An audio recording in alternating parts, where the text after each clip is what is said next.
Saudi আরবে এটা আপনাকে এই কাজটা অবাক করবে। সৌদি আরবের এই কাজটা তারা যে সবাইকে নিয়ে ভাবে, দেখুন এটা হচ্ছে গাড়ি পার্কিংয়ের এরিয়া। এখানে সবাই গাড়ি পার্কিং করে।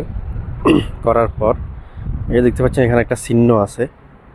এখানে সব গাড়ি দাঁড়াইতে পারলেও কিন্তু এখানে দাঁড়াইতে পারবে না। এই পাশে সবার জন্য কিন্তু উন্মুক্ত, কিন্তু এখানে একটা সিগন্যাল আছে দেখুন, এই যে সিগন্যালটা, এটা হচ্ছে যারা প্রতিবন্ধী বা যারা হাঁটতে পারে না তাদের জন্য, তাদের গাড়ি এখানে দাঁড়াবে।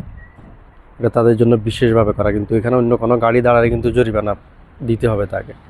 এরপর সে যে এই যে হুইল চেয়ারে বসে এখান দিয়ে উঠবে, তার জন্য কিন্তু এখানে খুব সুন্দর ব্যবস্থা করা আছে। এই যে দেখুন, এখানে ডালাই করা, এই পাশটা কিন্তু ডালাই করা নাই, আবার এই পাশটাও কিন্তু ডালাই করা নাই। আবার এখানে চিহ্ন দেওয়া আছে দেখুন, অর্থাৎ যাদের শারীরিক সমস্যা তাদের জন্য এই জায়গাটা মার্ক করা। ব্যাপারটা কেমন লাগলো লিখে জানাবেন।